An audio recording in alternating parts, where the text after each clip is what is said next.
Hello everyone, আমি পায়েল। আমার নতুন একটি ভিডিওতে সবাইকে এত এত ভালোবাসা। আশা করি আপনারা সবাই খুব ভালো আছেন, আর আমরাও কিন্তু বেশ ভালোই আছি।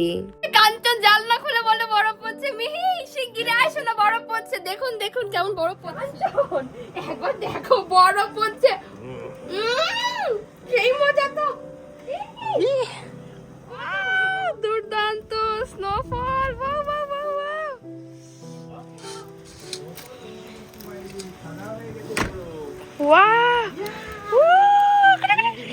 পুরো পাউডার। বরফ দেখতে গিয়ে সব ফেলে দিয়েছি, বরফ টরফ এখানে মুছে ফেলি, তাই না? জল হয়ে যাবে বরফ মানে পুরো মোজায় লেগে যাবে যদি আমি এগুলো না মুছি। এখন আমি এখন সব মুছে ফেলছি। একটু পর বাইরে যাবো তো আমরা, যাবো তো বাইরে। হ্যাঁ ওহো সেই মজা হবে গো বন্ধু। চলো যা মুছেছি মুছেছি, অনেক মুছে একবার খুলে দেখি। দেখো বাইরে পুরো সাদা হয়ে গেছে। পুরো সাদা হয়ে গেছে কাঞ্চন। Wow wow. ওহো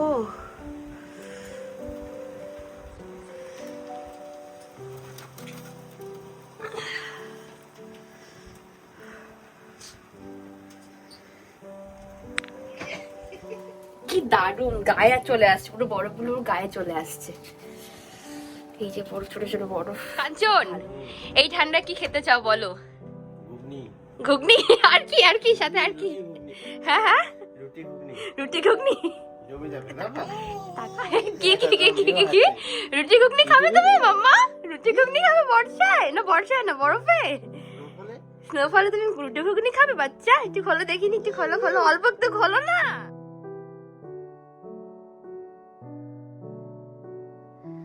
মিহি স্নোফল হচ্ছে, কি মজা। এই গিলি গিলি শাকুড়ি শাকুড়ি। ধরবে বরফ। এই বছর জীবনে সবকিছুই মিহির প্রথম প্রথম বরফ ছুঁয়ে দেখা, প্রথম বৃষ্টির জল, প্রকৃতি, ফল, কত কিছু মিহি ছুঁয়ে দেখলো। আমাদের রান্নাঘরের এই জানলার যারা প্রশংসা করতেন তারা এখন ভাবুন বরফ পড়ছে আর এখানে আমি আজকে রান্না করব। কি দুর্দান্ত তাই না? জানলা দিয়ে এমন সুন্দর দৃশ্য দেখা সত্যি সৌভাগ্যের বিষয়। প্রত্যেকদিন আপনারা শহরটাকে যেমন ভাবে দেখেন আজকে তার একেবারে বিপরীত। ঝা চকচকে রোদ্দুর ঝলমলে আকাশ থাকে অন্যদিন, আর আজকে তুষারে ঢাকা চারদিক। আমাদের দেশে ওই যে ফসলের জমিতে যে ইউরিয়া নামের সারটা দেয়া হয়, ওই সার অথবা চালের গুঁড়োতে জলের ছিটে দিলে যেমন টেক্সচারটা আসে না, ঠিক ওই রকমের স্নোফল হচ্ছে আজকে।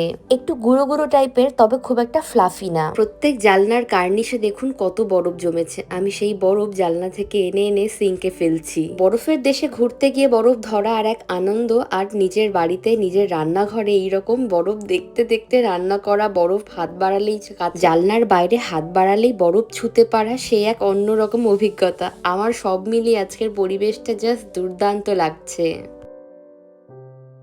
আমরা এই যে শহরে থাকি, এটা তো টোকিওর আগে সাইতামার শেষ আর টোকিওর শুরু একদম বর্ডার পয়েন্টে। তো এখানে না খুব একটা স্নোফল সারা বছর হয় না। শীতের শেষের দিকে ওই জানুয়ারি থেকে মার্চের মাঝামাঝি সময় 2-3 দিন মতো স্নোফল হয়। তার মধ্যে একদিন হয়তো একটুখানি লাইট স্নোফল হলো আর 2 দিন একটু বেশি স্নোফল হলো। তবে স্নো খুব বেশি দিন এখানে জমে থাকে না, হয়তো 1 দিন বা 2 দিন। আমরা যারা গরমের দেশের মানুষ, আমাদের ভারতবর্ষে তো সব জায়গায় বরফ পড়ে না। তবে আমি যেখানে থাকি আমরা পশ্চিমবঙ্গের মানুষ, সেখানে তো আর বরফ পড়ে না। তাই আমরা যারা বিদেশে এই রকম বরফ দেখতে পাই, এরকম বরফ পড়ার দিন জানেন তো আমাদের কাছে একটা বিশেষ দিন, বেশ আনন্দ লাগে। তবে এই বরফ পড়ছে এটা দেখতে যতটা আনন্দের, বরফ জমে থাকলে সাধারণ জীবনযাপনে কিন্তু সাধারণ মানুষের তার থেকে অনেক বেশি কষ্ট হয়। আমাদের অ্যাপার্টমেন্টের এমার্জেন্সি এক্সিস্টে যে সিঁড়িটা রয়েছে তার উপরের যে কার্নিশ, সেখানে দেখলাম প্রচুর বরফ জমে রয়েছে। আবার কিছু বরফ অলরেডি গলতে শুরু করেছে।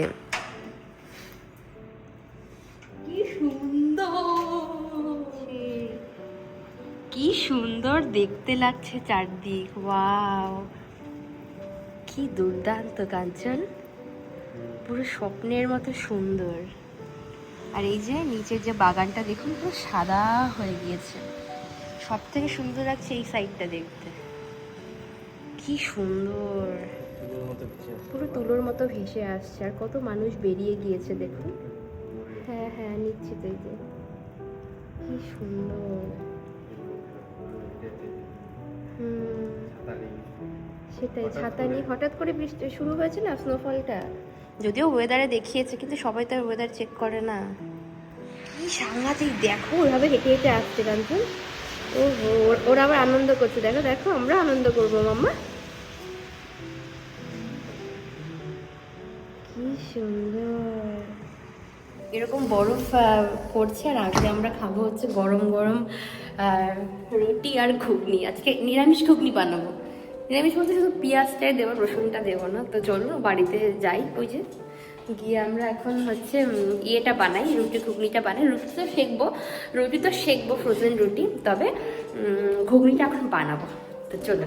বাড়ি যাব বলেও আবার থমকে দাঁড়িয়ে গেলাম। এই যে প্রকৃতির রূপ, এই দেখে না থমকে গিয়ে থাকা যায় ভাবুন একবার। মুখে যতই আমি সুন্দর সুন্দর বলি না কেন, এই যে দৃশ্য, তাকে কেবলমাত্র সুন্দর শব্দ দিয়ে ব্যাখ্যা করা সম্ভব নয়। যদিও একটু পরেই স্নোফল বন্ধ হয়ে যাবে, তারপর যথারীতি বরফ গলতেও শুরু করবে, তাই না হয় আরেকটু কিছুক্ষণ দাঁড়িয়েই গেলাম। বেশ, চলুন এবার রান্নাবান্না শুরু করি। বরফ ওদিকে পড়ছে, আমি ভাবছি স্নোফলটা থাকতে থাকতে আমি রান্নাটা করব, তাহলে আমার রান্না করতে খুব ভালো লাগবে। প্রত্যেকদিন একরকম রান্না করি, আজকে করছি একদম অন্যরকম ভাবে। বরফ পড়ছে, বাইরে এত সুন্দর মনোরম প্রাকৃতিক পরিবেশ, আর এখানে আমি রান্না করছি, তাও আবার বিদেশে এমন দেশি খাবার। এক কথা সবকিছু জমিয়ে আমার বেশ আনন্দ লাগছে। কাঞ্চন আজকে ইচ্ছে করেই ঘুগনি আর রুটির কথা বলেছে, তার একটাই কারণ, ফ্রিজে বেশ অনেক দিন ধরে একটা ক্যান ছিল চানার, তো সেইটা দেখেই বোধহয় ওর মাথায় ওই বুদ্ধি খেটেছে। তবে আমার মনে হয় না ওই চানা না থাকলে ও ঘুগনির আবদার করতো, তার কারণ ও তো জানে ঘুগনি রান্না করতে হলে চানা আগে থেকে ভিজিয়ে রাখতে হয়। ভালোই হয়েছে আজকে বরফ পড়েছে, এটা ব্যবহারও হয়ে গেল। তো ওদিকে আমি চানাটাকে বের করে নিলাম ফ্রিজ থেকে, ওদিকে আলুগুলোকে ডুমো ডুমো করে কাটলাম। আলুটা একটু বেশি করে দিয়েছি, তার কারণ ঘুগনির মধ্যে আলু আমাদের বেশ ভালো লাগে। বেশ কিছুটা পরিমাণ পেঁয়াজ আমি কুচি করে ছাড়িয়ে নিলাম হাতের সাহায্যে। অনেকেই হয়তো ভাবতে পারেন এটা নিরামিষ আর কোথায় থাকলো। আসলে আমি মিন করতে চেয়েছি, যেহেতু মাংস বা অন্য কোনো মিট আইটেম এর মধ্যে যাচ্ছে না, তাই জন্য আমি শুধুমাত্র নিরামিষ এটাকে উল্লেখ করেছি। আর আমি এখানে রসুনটা ব্যবহার করছি না, তার কারণ মাংস এবং বিশেষ কোনো তরকারি ছাড়া আমরা রসুন বাড়িতে খুব একটা ব্যবহার করি না, তার বদলে আদা আর পেঁয়াজ ব্যবহার করব আজকে।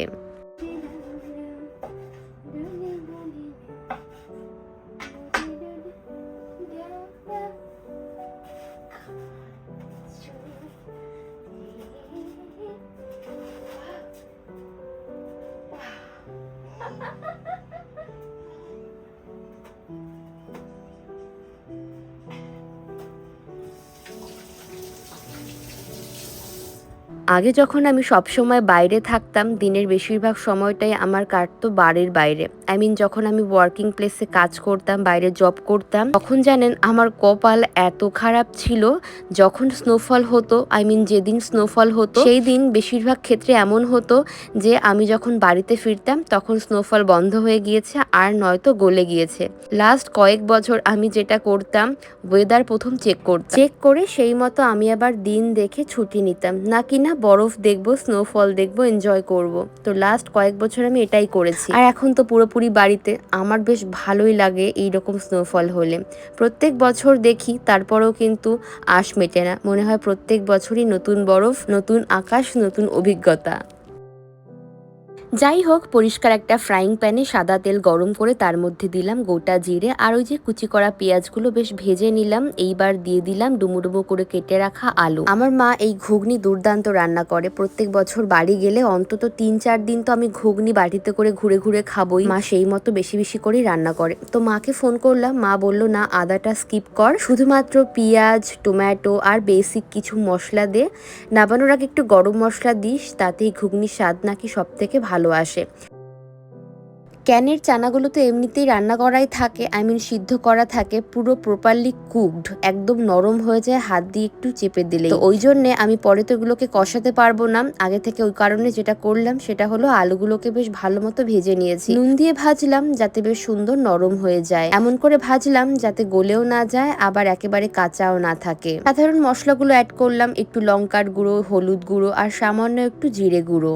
এই সমস্ত রকম মশলা আর সামান্য একটুখানি গরম জল দিলাম যাতে নিচের দিকটায় ধরে না যায়। তো সব কিছু এখন ভালো মতো আমি আলুর সাথে আরও একবার কষিয়ে নিচ্ছি। এগুলোই ভালো জানেন তো, ওই চিকপি এনে বারবার সিদ্ধ করো ভেজাও ওটা খুব ঝামেলার। এরকম একটা ক্যান, এটা দামেও কম মানেও ভালো, কাকুলি ফার্নিচার। আমার সাধের সময় থেকে আমি বাড়িতে আর কখনো মটর বা চিকপি কিছুই আনিনি, তো এটাই আমি ব্যবহার করি। তবে এর মধ্যে যে জলটা থাকে ওটা আমি ফেলে দিই, তার কারণ এই জলটার মধ্যেই তো চানাগুলোকে প্রিজার্ভ করা থাকে। আমার মনে হয় ক্যানের ওই জলটা ফেলে দেওয়াই ভালো। তারপর আরও একবার সাধারণ জল দিয়ে ধুয়ে নিয়ে আলু কষা কষা হয়ে আসার পর চানাগুলোকে অ্যাড করে দিলাম। খুব বেশি সময় এটাকে আর রান্না করা লাগবে না, বেশিক্ষণ ধরে রান্না করতে গেলে চানাগুলো আবার খুলে খুলে যাবে, তখন ঘুগনি গাঢ় হয়ে যাবে, সেটা খেতে একেবারেই ভালো লাগে না।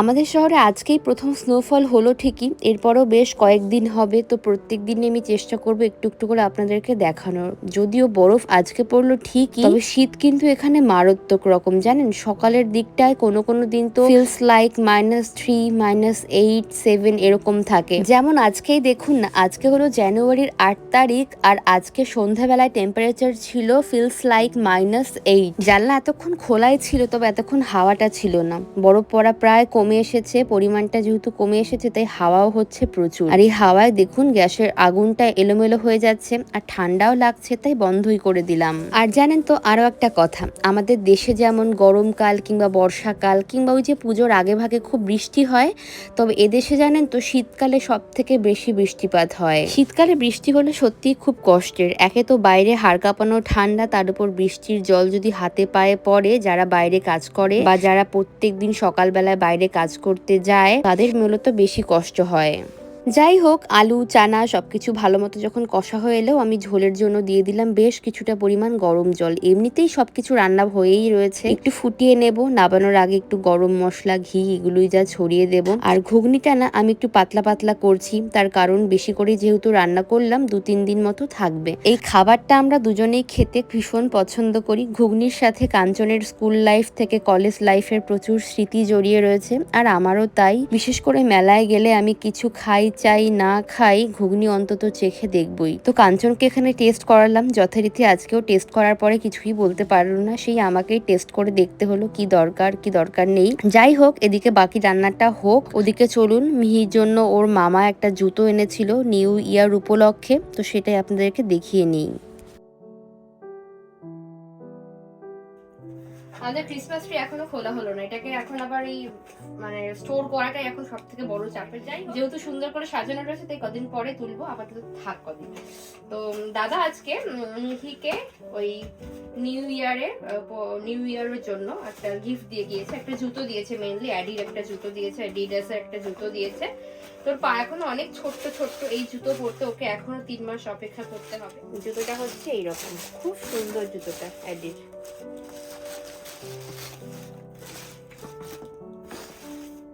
খুবই সুন্দর হয়েছে,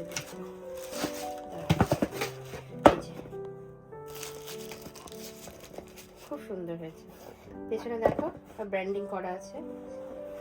তো জুতোটা আমার খুব পছন্দ হয়েছে, আর আমার যেহেতু খুব বেশি চকরা বকরা রং পছন্দ না, তাই এরকম অফ হোয়াইট আর অফ ইয়েলোর মধ্যে দিয়েছে। দেখতে খুব সুন্দর, একটুখানি বেবি পিঙ্কের ছোঁয়া রয়েছে। আমার তো ভীষণ পছন্দ হয়েছে জুতোটা। কাঞ্চন কেমন হয়েছে?